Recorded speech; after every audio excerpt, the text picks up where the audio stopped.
Alrighty, welcome back everyone. We just talked about Ohio State's AD's comments about Michigan and how their sign stealing scandal definitely adds a little bit of an asterisk to the wins they had a year ago, and how I love that energy. And it's something that we need more and more of in college football. So, big fan of what Gene Smith said, big fan of more guys getting into that energy. But let's jump into my post-spring top 25. I have 25 through 11 in this segment, then we'll get to the top 10 in the following. But before we jump into that, I do want to remind you all we get tons of questions and comments throughout the show, and the best way for you all to get your question at the top of the queue, get it on the screen, is to use the tip and donation link at the bottom of the screen, GSMCPodcast.net. Huge help not only to us here at the network, but to you all. You get to have a fun, interactive experience here, and I think that's fun for all of us. But let's jump right in here and let's talk about my 11 through 25. We're going to start at 25 and kind of work our way up to 11 just because I feel like that's the best way to go about this. But I kick it off with number 25, Virginia Tech, and this is just Kyron Drones. This is one of the best quarterbacks in the entire ACC, a dude that can flip that entire conference on its head this entire year. He can make that team a not only ACC contender, but then a playoff contender because that's the way of the world now.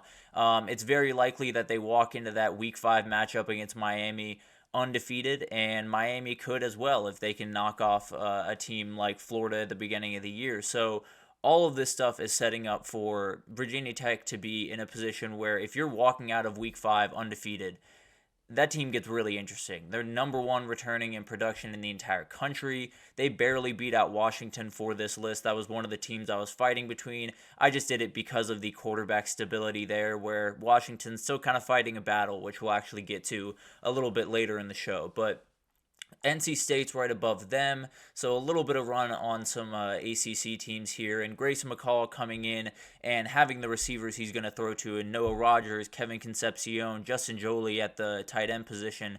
It's going to be incredible. It's going to be one of the very, very cool things to watch throughout this year.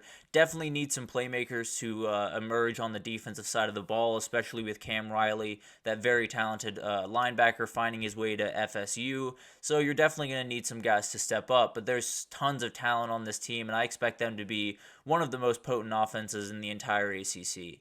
And then we get to Kansas. This is just Jalen Daniels is one of the most under-talked about stars in college football. Every time I see this kid on the field, he does something that is absolutely jaw-dropping. He is a remarkable athlete, can throw the ball a lot better than people give him credit for, has struggled with injuries in the past, but when this kid is healthy, this team plays really, really high-level football. It's happened over the last couple of years where he came into the scene and people didn't necessarily expect a lot. He took over for Jason Bean, and they started 5-0, and everyone kind of lost their minds there for a second. It did kind of temper throughout the season with an injury to Jalen Daniels being involved, but this team will have a ton to say in the Big 12 race. The Big 12 race is going to be absolutely wild, as you can see with some of the names that are on this list. There's tons of people right around each other when it comes to the Big 12 right now.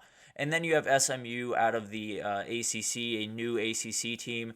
This team is really, really good, and it all starts with Preston Stone. He's coming back, and that's absolutely huge for them. You know, there's a guy that I'm almost 100% sure that he got a couple of calls this offseason thinking, you know, you want to come play X at X university or Y university, and he decided to stay in Dallas. They do get Florida State in Week 5. They likely will be undefeated in that game. Now, they do have to overcome games at BYU and TCU, but both those games are winnable for this team. They are probably the better team in that game, so I'd lean for them. And then Florida State's got to come to Dallas to play, something they have not done in quite some time, especially in ACC play, have probably never done. So definitely will be an interesting game, and a game that could define the ACC in a lot of ways this upcoming season. Then you have Texas A&M. The talent is just out the door. I mean, you have so many guys in this room. It's still plentiful when you talk about the amount of guys they have, especially on the defensive side of the ball. Even when you lose all those guys, there's still so much talent there. You need Connor Wegman obviously, to take that next step. I do believe he will do that. I think this wide receiver group is going to be really fun to watch. Noah Thomas is one of the more underrated guys in the country, in my opinion. And to be totally honest, with the talent they have on defense and Mike Elko calling the shots, I have very little worry about this defense, at the very least being formidable and causing some problems for some teams for sure. But then let's move on to Oklahoma State, number 4 in the country in returning production, and a lot of that is because of the running back they're bringing back in Ollie Gordon. He won the Doak Walker a year ago, just a guy that is an absolute beast. He can do so many different things in the run game and also in the pass game, can utilize him in different ways. The O-line will be one of the best in the country, and Mike Gundy just wins football games. So whenever the Big 12 comes around and people overlook Oklahoma State, Mike Gundy has no problem with that because he always ends up answering the bell. He did a year ago where a lot of people didn't even think they would be in the conversation to be in Arlington, and they found themselves right there with Texas. So I think this conference is going to be crazy. I think Oklahoma State's one of those teams that is flying a little bit too under the radar, that is more than happy to be there. And then we get to Kansas State, another Big 12 team here. Avery Johnson is at the very top of my list when it comes to appointment television guys. And actually, that's a good top 10 Tuesday idea that I'll probably do next week. Dylan Edwards is actually not far down that list, to be totally honest with you. This team is set up to be absolutely in the thick of things for this conference. I think the offensive line is going to be really solid. I think the defense, you definitely need some guys to step up in big-time defensive roles, but also some depth roles and rotational running linebackers and corners and things of that nature. But Chris Kleiman makes things happen. There's a lot of times where you look at that roster and it's not necessarily what you would expect, and then they come out in the field and they play just incredible football. So I'm not necessarily super worried about that. I think they'll be able to put it together and rival Utah at the very top of that Big 12. Then you get to Florida State, a little bit lower than some people might expect on here, but when you look at Florida State, it all comes down to DJ Uiagalelei. I think we all understand that.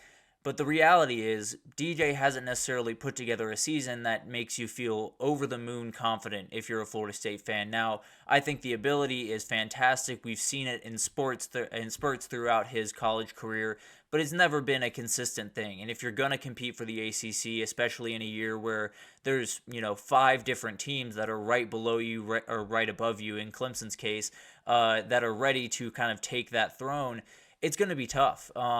It's going to be one of those things where he has to hit, and if he doesn't hit, it could look really ugly for Florida State. That being said, if he can put it together and, have the best season he's had in his college career, what most people do when they get around Mike Elko, Mike Norvell, I think he'll be more than fine. The defense is going to be incredible. You have Patrick Payton as one of the best edge rushers in the entire country. A lot riding on the portal group.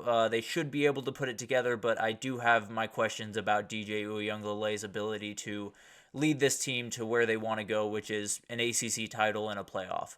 But then we get into Miami, a team that really has done incredible things throughout this spring. Cam Ward coming in is as big as it possibly gets. You have Xavier Restrepo, you have Jacoby George out there. Can Cam Ward execute at that very high level? Well, the ceiling's really high. I know that for a fact. The question is, can he get to that ceiling? If he does, I think they're a playoff team. They have one of the best O-lines in the entire country. Big-time portal additions with Simeon Barrow Jr. on the defensive line and Damian Martinez as probably one of the best running backs in the entire country coming over from Oregon State. So a ton going into this year, a ton being pushed into a little bit of an all-in year from Miami. So a lot is aligning in the right way. You need some things to fall your way, but Miami's building something, and it feels like they're ready to go full throttle and possibly win the ACC this upcoming year. Then we get to Oklahoma, a team that, in my mind, only really has 2 questions. I look at this roster, and it's really, really, really good, especially at skill positions. They have dudes across the field, but the 2 big questions are probably the 2 most important things when you're talking about winning in the SEC, and those are the lines of scrimmage. Neither of them look necessarily uber strong. The O-line is a little bit more worrisome than the D-line, but the D-line's not necessarily strong. You brought in Dominic Williams, which helps that a ton, but then you lost Jermaine Lole to Texas, so it got a little bit more sketchy. So I think it's one of those things where if those lines of scrimmage can put it together, and that's a rather big if as of right now, I think Jackson Arnold's going to be incredible. I think this team is capable of a lot of really big things. It's just you have two question marks that you do not want to have right now if you're Oklahoma. But let's move on to Clemson at 15. From my point of view, Clemson didn't get outright better from a year ago. There's nothing that I can straight up point to and say this is definitely a better team than a year ago. That being said, there's a lot of potential in that wide receiver room. Cade Klubnik could take that next step. Barrett Carter could become one of the best defensive players in the entire country. So things can start to, snowball for them and get moving in the right direction. But it is going to be a little bit tough. You do have some things that definitely are big time question marks. You lost some big time guys on the back end of that defense. The wide receiver group is still a big question mark, even though there is a big time potential in that room. So they are the team to beat in the ACC in my mind, just because that defense is going to be good, led by Barrett Carter. But it's very, very razor thin margins. They're not necessarily far above Miami or Florida State or even SMU, to be totally honest with you. So it'll be fascinating to watch all of this unfold. I would say Clemson's up at the top right now, but it is very close over there in the ACC. Then we'll get to Tennessee. Nico Iamaleava is the unknown here, right? He's the one that you're a little bit worried about. But if he can meet the hype that Joe Milton was not able to reach in 2023, he's going to roll. He's going to be incredible. I think he's a much better player than Joe Milton from a just breaking down defensive standpoint, being more accurate, throwing, not only deep balls well, even though Joe Milton didn't do a great job of that last year. But in general, I think he's just a better quarterback, a better fit for Josh Heupel. The wide receiver group is awesome. Tons of guys that can make plays, like 5 different guys that I think will be big time feature guys in this offense. And then you have James Pierce Jr. on the defensive side of the ball, and that might just be all you need. With how dominant this guy is, he can do things that not a lot of people in the country can do. But let's move on to Arizona. Noah Fifita, heading into year two, has expectations out the roof. This dude definitely has a lot of eyes on him, a lot of people expecting a lot from him. And when you have Torrey McMillan by your side and you have that connection, it's going to go pretty well 9 times out of 10. So I expect him to have a great year. There could be, a little bit of a regression, a little bit of a sophomore slump, but nothing too bad, I don't think, by any means. Dwayne Akina at defensive coordinator for them, I think, is going to be able to put together a really good defense, bringing back a guy like Takario Davis from the portal, where you felt like you were going to lose him for quite some time. Getting him back is absolutely massive for them. And definitely a team that you could see in Arlington in December if they can put it together on that defensive side of the ball. And then you look at LSU. There are questions here. There's no two ways about that. Mainly on the defensive side of the ball. You worry about that D-line, but if you can put together a, okay defensive line, I think you can be really successful. It doesn't even have to be great, because I think this offense is going to be not necessarily as good as they were a year ago. That would be incredibly hard to pull off, but I think if you keep Garrett Nussmeier upright, he can pick apart pretty much any defense in the entire country, and he's going to be upright a lot because this is the best offensive line in the country, in my opinion. The wide receiver group did lose 2 of the top, 4 guys in the draft this past draft cycle, but you have guys like Kyron Lacey, CJ Daniels, Adam Anderson, all very, very talented guys that can step into that role, along with Mason Taylor catching passes at tight end. So I think they'll be more than fine on the offensive side of the ball, but defense leaves a lot to be desired. And then you have Michigan. The main reason Michigan edged out LSU here is I know their defense is going to be at the very least top 25 in the country. I think it's going to be higher than that, to be totally honest with you. When you talk about the guys up front,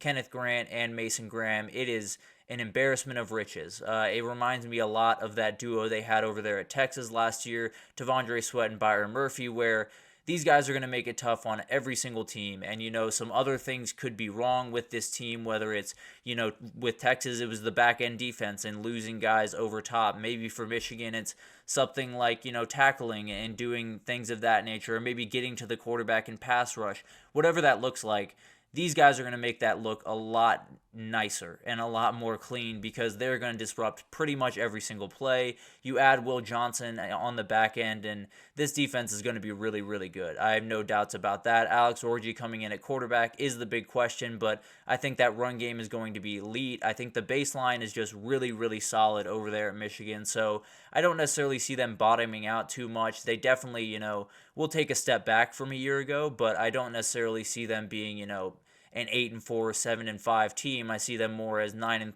10-2, battling in pretty much every game they're in. So that gives you an idea of where I sit from 11 to 25. That was the tough part, to be totally honest with you, because formatting those teams, ordering those teams is not an easy thing to do, but we're going to get to the top 10 after this break, so stick with us and we will break down who I think is at the very, very top of college football going into this year right after this.